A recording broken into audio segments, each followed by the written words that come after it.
The book of Acts chapter 28. We are rapidly approaching the conclusion of our study through the book of Acts. We are almost finished with it.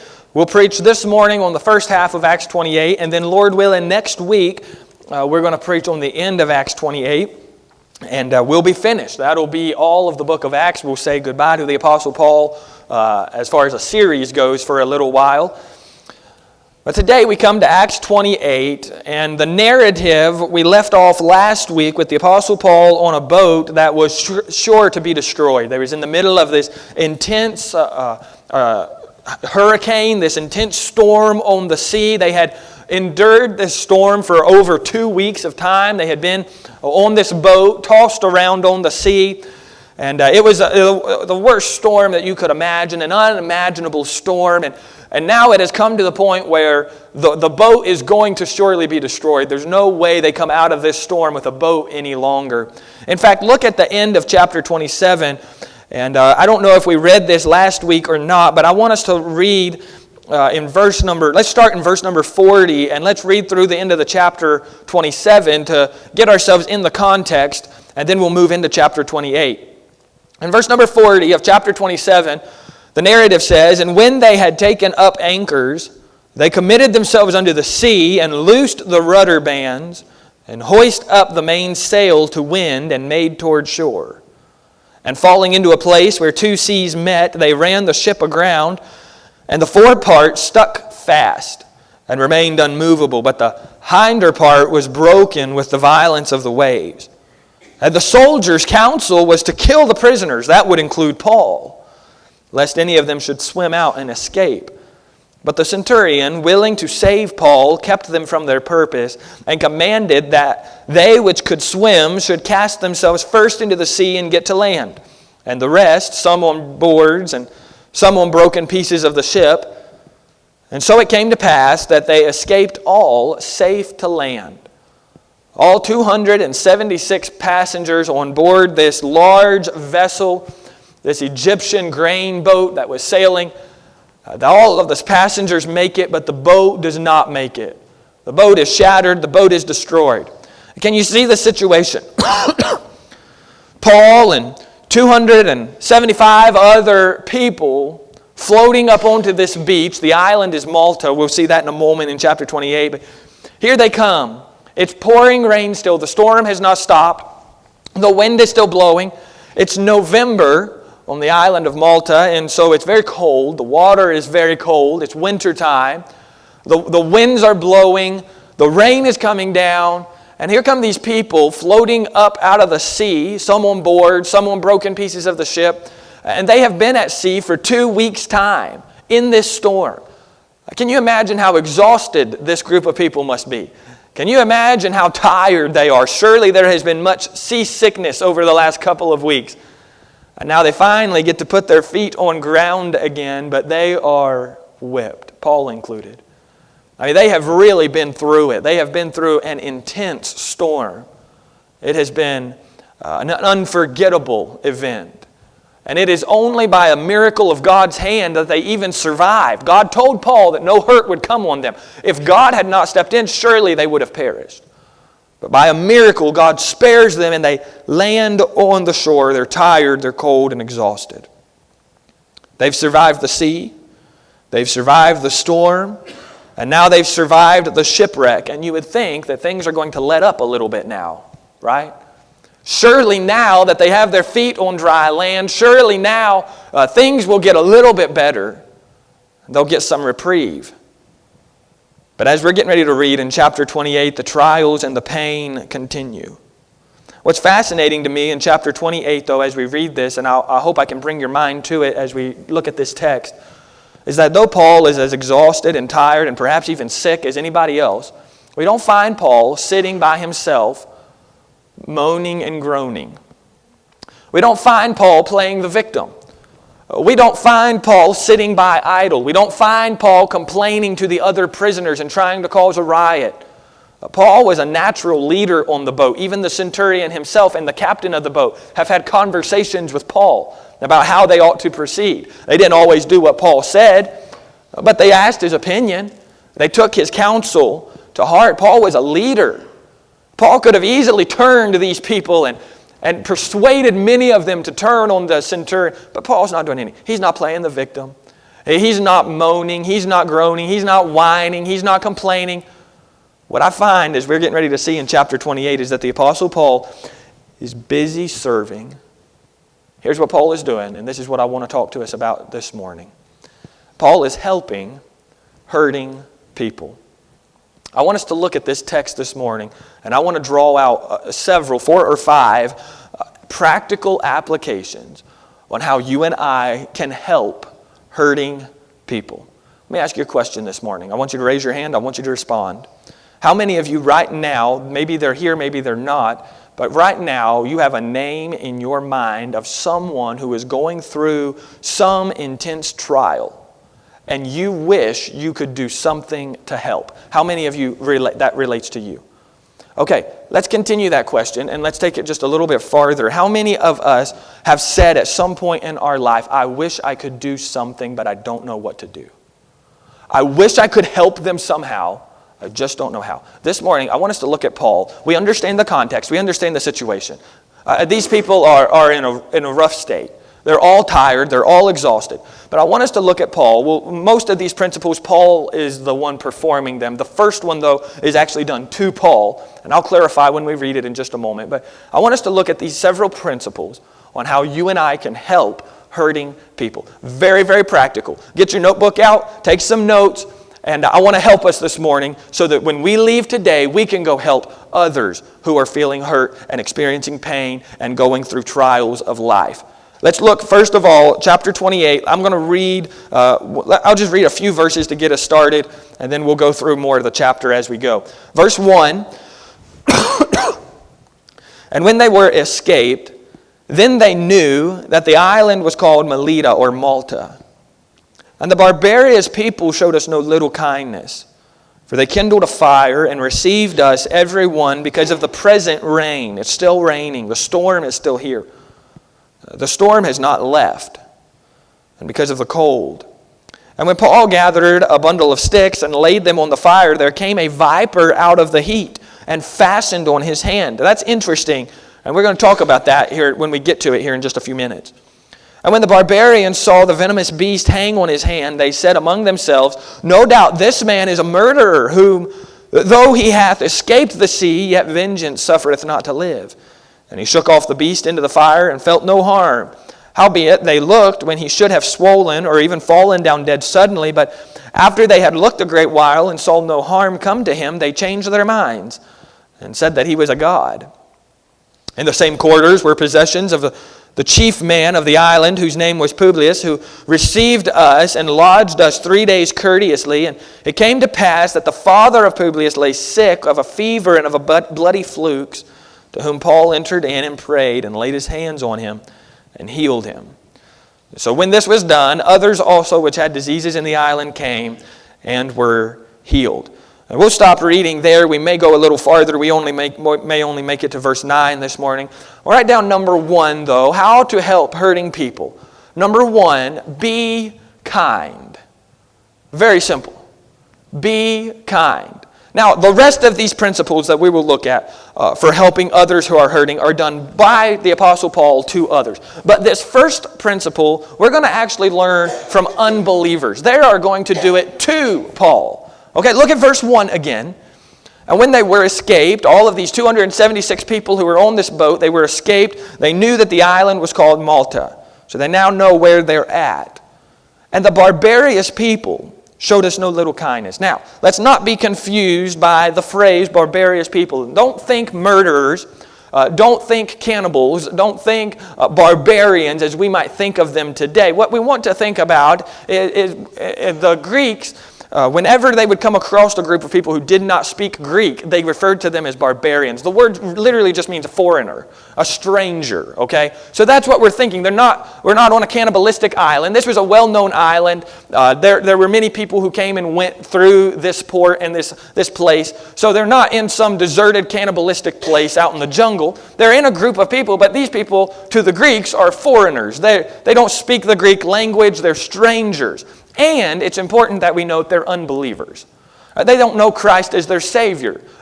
Perhaps there were a select few, but the majority of them did not know Christ as their Savior. They're unbelievers. But notice what these unbelievers do, these non-Christians.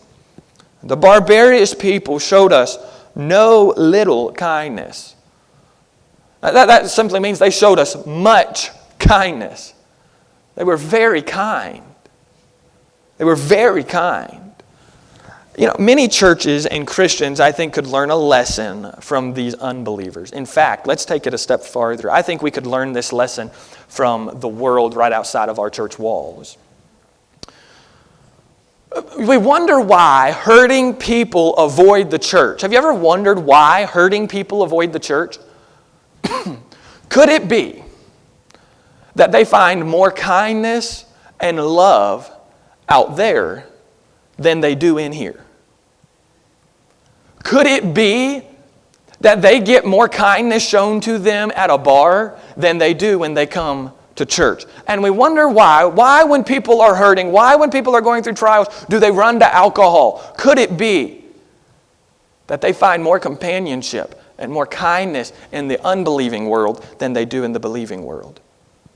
I really wish that my voice was 100%, because I want to preach this right now so hard. Listen, when somebody walks in these doors and they're going through something, the very reason that they're walking in 9 times out of 10, when they've not been to church and they're down on their luck and things are going poorly and things are going badly, and they're looking, you know what they're looking for? They're not looking for an expositional, alliterated outline from a Bible text. That's not what they're looking for. They're not looking for a music team that can sing and do a wonderful job singing. They could care less about that. They're not looking for the style of songs you're singing. Doesn't matter to them. You know what they're looking for when they come in here? Somebody to hug their neck and show a little kindness to them. The Bible says in Ephesians chapter 4 and verse number 32, "Be ye kind one to another." Be ye kind one to another. I get so frustrated when I see people come into churches who are going through trials, and the church just has its little cliques and it has its little spots, and if you're not a part of this group, then you're not welcome there. As your pastor this morning, let me go on record and say that will not be the case in this church. In this place, we will not have cliques. We will not have groups that you got to be a part of. We're a family, and we all use our individual gifts as the family of God to promote Jesus. And when somebody comes in outside of the cold, and they come in from the rain, and they come in from the storm, you and I ought to be a place where they'd never want to leave, because we're friendly, and we're kind, and we're loving, and we hug their neck. We tell them how much it means to us that they have come and been a part of our service. When someone shares what they're going through with you, be careful not to just tune them out. You've done it, right? We ask the question, how are you doing today? We never expected that answer, right? We expect, oh, I'm doing fine, thank you for asking. And when that's not the answer we receive, when they begin to go into the details and all of the things that are going on in their life, we just kind of tune them out.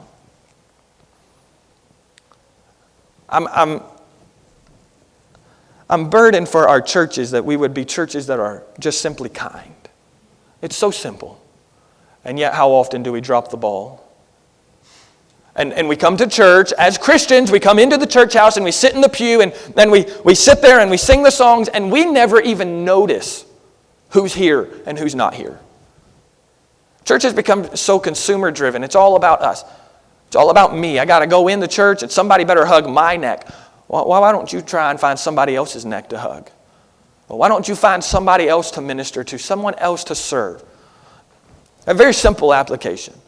But I could not, I almost talked myself out of this point because it wasn't done by Paul. And I was like, we got to follow Paul's example. But I could not overlook. These are unbelievers, and they're showing more kindness than Paul has found at the church of Jerusalem. You remember what happened in the church of Jerusalem? The church, what'd they do? They tried to kill Paul. The Bible says they would have killed Paul if the Romans had not arrested him. The church. That's what we do. We're not so different from them. Oh, we like to think we are, but we're really not so different from them. If someone comes in that doesn't look like we look, or doesn't smell like we smell, or doesn't dress like we dress, shame on us. Shame on us. You see somebody come in by themselves, they ought to have 2 or 3 people ask them, hey, you want to sit with me? At least.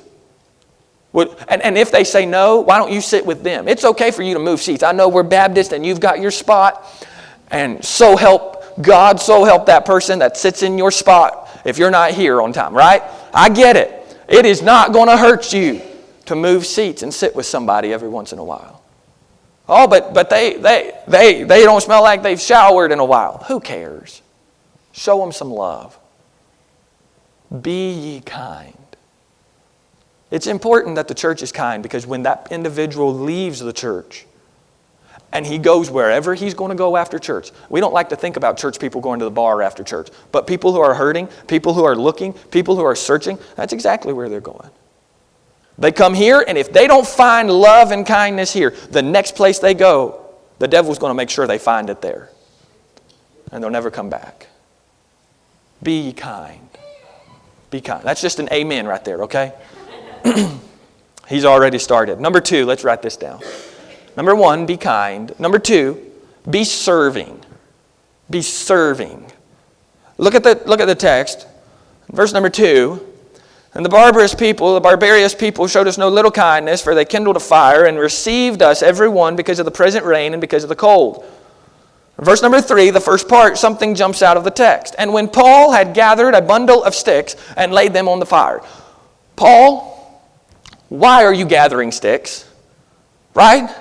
Paul, you've been out at sea. You've been shipwrecked. You're cold. You're most likely sick. You're absolutely tired and exhausted. And you have this group of people now, and you can just sit by the fire, Paul. It's going to be okay. But that's not who Paul was. Paul was a servant, and everywhere Paul went, Paul is serving other people. And so here we are in the middle of November on an island of Malta after being seasick for 2 weeks. Here's Paul. He's going to get a bundle of sticks, and he's going to lay those sticks in the fire because he noticed something. He noticed a need. You want to help hurting people? Find something to do. Don't stand around and wait on them to tell you what they need. You take initiative. Find a way to serve.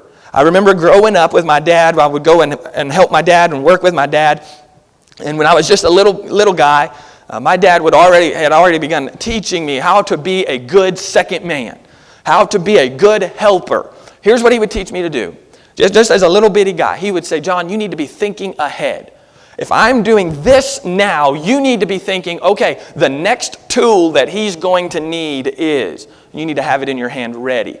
He said, you're not saving me any time. If I have to stop what I'm doing to tell you what I need you to do next, so that then you can go get it and then bring it back. If you want to be a good helper, if you want to save time, then what you need to do is you need to be a step ahead of me.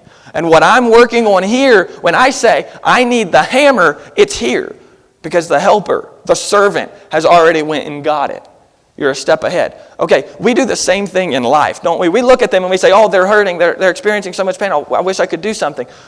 And we go ask them. And there's nothing wrong with the question. But don't just ask the question. That's not enough. The question is, well, what do you need? Can I do anything for you? Okay, that's a good place to start. If they tell you something, do it. But if they don't, that doesn't mean that everything is going fine and they have everything they need, right? Find something. Find a way. So, you know the easiest way to be a blessing to somebody, and it always works. It's always something that they need. Always. Write them a card. And snail mail that thing into their mailbox. It doesn't matter what they're going through. It doesn't matter if they don't need anything in their life. If the Lord lays it on your heart to be a blessing to them, you just write them that little card. Land that in their mailbox. They're going to go out, open that thing up. Somebody thought about me. That's a blessing. Serving someone. Take initiative. Find things to do. And we live in our culture has gotten away from, just showing up at someone's house and saying, hey, I was just thinking about you. Now we can call them. But there's something, and we'll talk about this if we have time here in a bit, there's something about being there. Show up. You don't have to take long. You don't have to take their day. Show up and say, hey, I was thinking about you. Just wanted to check on you today. That means a lot to people. Be serving. Find ways to serve people. You want to help hurting people. Let's take the example of Paul. These people are hurting. People all around Paul are hurting. They're exhausted. They're tired. What does Paul do? He gets up and he starts serving. Now, I'll just make a quick note of this and then we'll move to the next one. Paul is hurting too. And too often when we are going through pain, we're sitting around waiting on someone to serve us. Well, they need to be a blessing to me. I'm the one going through the trial. From the example of Paul, that's not what he did. Paul was the one who had experienced everything everyone else had experienced. He had been in the same storm. He had been in the same shipwreck. He had experienced the same cold water. He was standing in the same rain. And yet Paul was the one who gets up and starts serving. Now, as Paul gets this bundle of sticks and he goes to lay it on the fire, something really interesting happens in verse number 3. And you can write down point number 3, but it's going to take me a minute to get there, okay? So we're going to have to do a little bit of work to get here, but you can go ahead and write it down.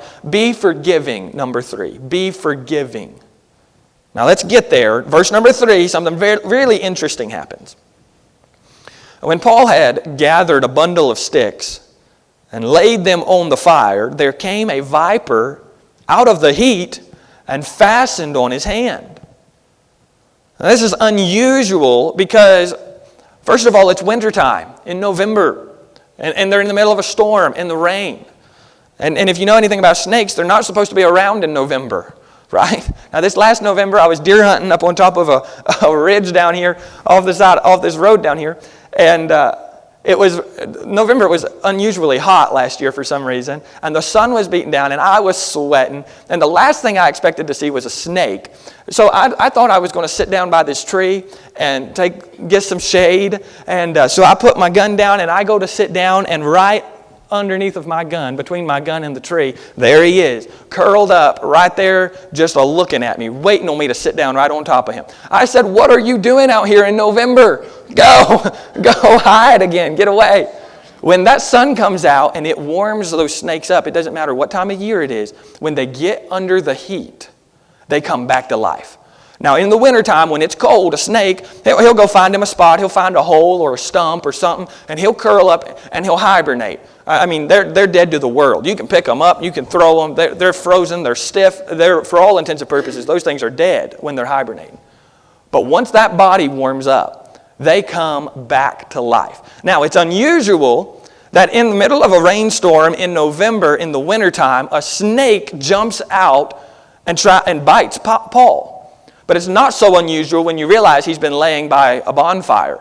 Now, this is no doubt a large fire because there's 276 people gathered around it, getting heat from it. This has got to be a large fire. And the wood that was next to the fire, inside of that wood, there was the snake. We were cutting wood as a kid, and we were sitting on the truck. Was on the side of a big hill, and I was on the back of the truck stacking the wood.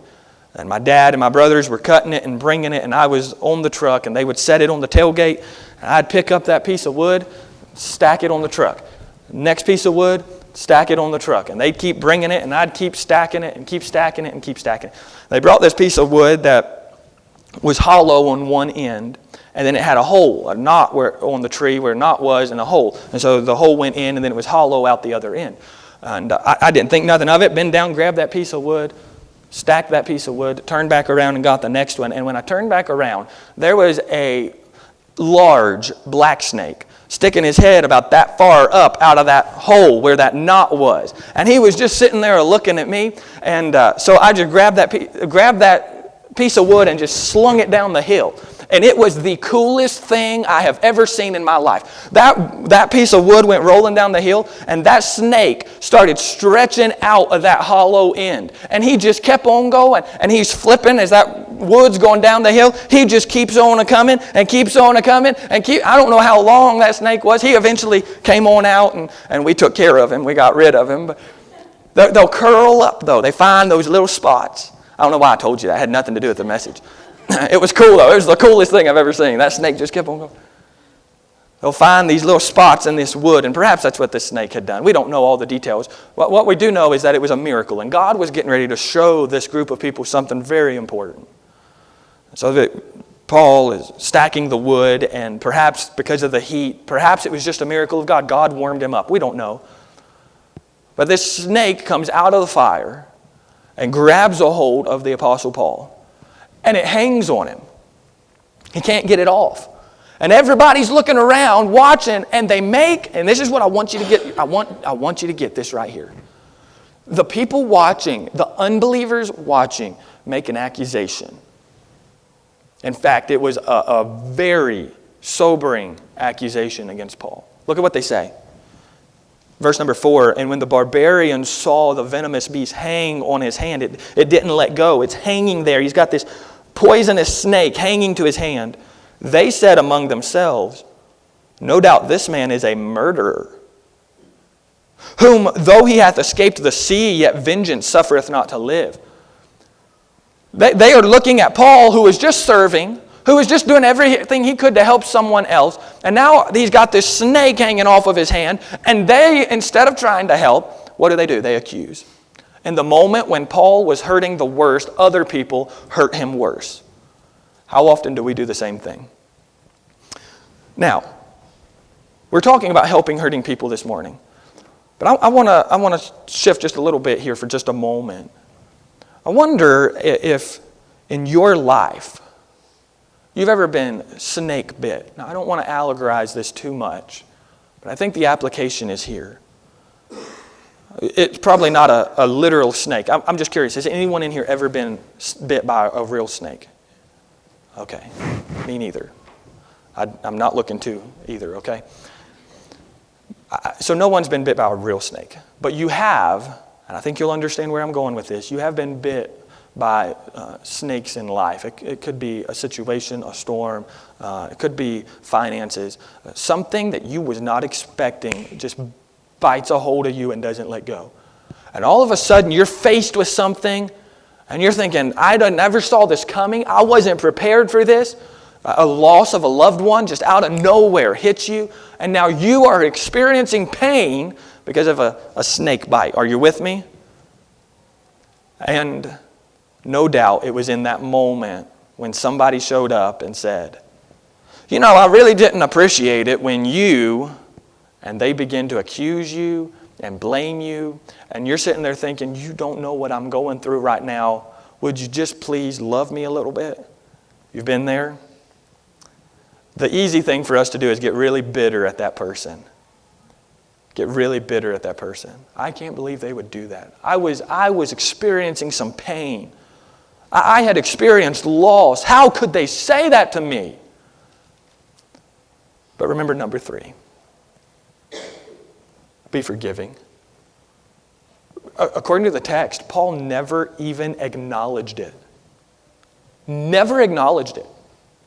Meant nothing to him. He shook off the snake and he shook off their comments. Be forgiving to people. It's been said that hurt people hurt people. Hurting people hurt people. And it's often true. And when you and I are going through something painful in our life, whatever that situation might be, and someone comes along and adds to the pain, the tendency is to lash back. Get even. I want to encourage you this morning, just shake it off. Shake it off. Let it go. Let it go. Just get rid of it. God's going to do something great. If Paul had stood up and said, how dare you call me a murderer? I have never murdered anyone. This is just a happenstance. And Paul begins to bless them out and justify himself and tell them just how far off they really are. Then what's getting ready to happen in the future verses would have never happened. He would have lost his testimony. But because he was able to just shake it off, even in the pain, God is able to use him here in a few verses. Be forgiving. Be forgiving to people. We could say much more about that. I was thinking about Job. You remember Job? Man, a snake bite. Job got snake bit, right? He lost everything. Lost everything in a matter of hours. And here come his friends to comfort him. And very little comforting is done.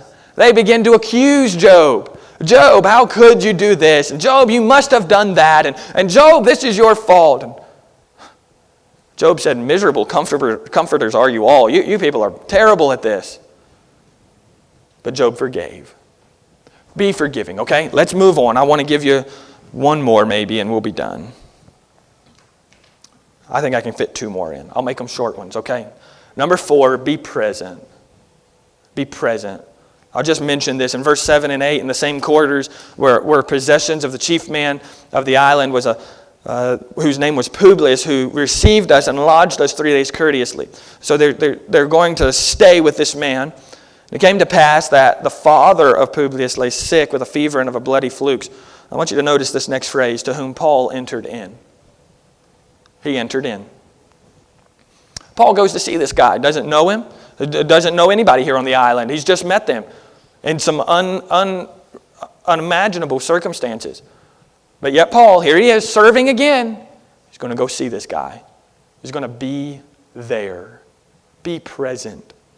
Do you know that that there is no value that can be placed on the ministry of your presence in people's lives? Just being there. When they're going through something, oh, but I don't know what to say, Pastor John. They don't want you to say anything. Don't say anything. Just show up. Just show up. Sit beside their bed. Hold their hand. Be there for people. When people go through stuff, when our church family goes through stuff, we ought to have a church family that is there for one another, that helps one another, that stands beside one another. Just go see them. You can call ahead. That's probably polite. But just go. If someone ends up in the hospital, go see them. That's the pastor's job. No, it's not. It's all of our job. Go see them. Be present. Stand beside one another. How do you help hurting people? Oftentimes, it's not what you say that helps them the most. It's just that you was there. When they needed you, you were there. They'll remember that. They will not remember what you told them in that moment. They won't remember what you said. They won't remember what you prayed, but they'll remember that you were there. So be present. And then I'll give you number 5 very quickly. I'm done. You can come if he's going to be good. Number 5, be praying. Be praying. Verse number 8, Paul goes in, he enters in, and the next words are, and prayed. Laid his hands on him and healed him. We are nothing. We are nothing if we are not a praying people. We are nothing. You can help no one without prayer. You can forgive no one without prayer. You can be a blessing to no one without prayer. You can help no one unless you begin to pray for them. Be praying people. When people are going through stuff, when they're going through storms, when the rain of life is coming down, when the difficulties are happening, when things are chaotic, and you know it, and you want to help, but you don't know what to do, just pray. It would be good, I think, for Christians to make it a habit of setting aside specific time to pray for specific people. Now, I'm going to pray about myself in this prayer time. Lord, in this moment, I'm coming to talk to you on behalf of them. Lord, in this moment, I want to talk to you about what they're going through. Be specific. I don't like the concept of modern prayer that we bring God a to-do list. And we say, God, this is what I'm needing today, and this is what I'm going through, and I need your help, and be with this individual as well. And then that's it. That's all we do for the day. That's not biblical. The Bible says pray without ceasing. We ought to be praying constantly, all through our day, consistently, all through our day. Say, I ain't got that much to pray about. Yeah, you do. just not thinking of others. You may not have that much to think about in your life, or that much to pray about in your life. Oh, your life might be pretty good. Well, I just don't know what to talk to God about for constantly. What would I say? I mean, I already told him what I planned today, and I already asked him to help me, and I blessed my food. And okay, start thinking about what other people need. And start making intercession for other people. You can start with the people right here in this room. And as their face comes to your mind, as their name comes to your mind, take some time right there, wherever you're at. Say, oh God, bless them. Lord, heal them. Lord, touch their body. What about your family members that aren't here this morning? They're wayward. They're away from the Lord. Maybe they're not even saved. Don't just name them off. I know we have to do that at times. We have to go through the list. That's fine, but that ought not be your prayer life. Your prayer life is when you pause everything. Because God has burdened you about them. And God has brought them to your mind. And God has given you a burden for so-and-so or their situation. And you just stop and pray. When I was in Pensacola working for the college, I had a little office tucked away it was part of a conference room. It was over in the little corner. I just had a little bitty desk and a computer there, and I would sit there and do my assignments, do what I was told to do. And occasionally my friends would pop in. It was right on a busy hallway, and so they could just pop their head in the door. It happened pretty often. They would pop in and come over and just sit down. And I got stuff to do. What do you want to talk about? And this is just who I am as a person. This is what I have to work on this, and I have much. But like if I've got a to-do list, I am doing the to-do list. Like, okay, you're here. Tell me what you want to tell me, and then get out of here. I got work to do, right? You just get on. They'd come in. They'd sit down at that conference table. They wouldn't say anything sometimes. They'd just sit there. This is not a great hangout spot, but if you want to, help yourself.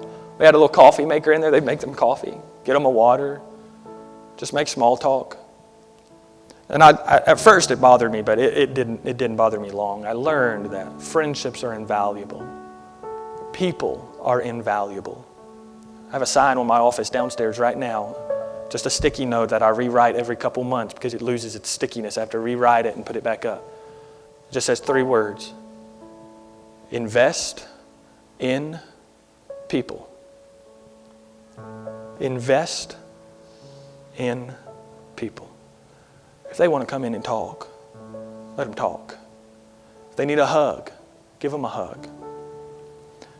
I leave you with this. How often, though, do we have this mindset like I at one time had about other people interrupting my work? We have that mindset about God interrupting our day, don't we? Well, I've got these things to do, and I'll say a couple prayers throughout my day, but it's not going to take me too long. I got to just, get it off my chest, and then I'm going to get on with my day. Why don't we view prayer like we're just coming in, we're going to get a cup of coffee. We're going to fellowship a while. God, you want to talk? I want to talk. And the devil will get in your mind and he'll say, oh, but you've got things to do. Oh, but you've got to go do this, and you've got to take care of that, and you've got all this to do this. And you can just tell the devil to go away because he's not welcome here.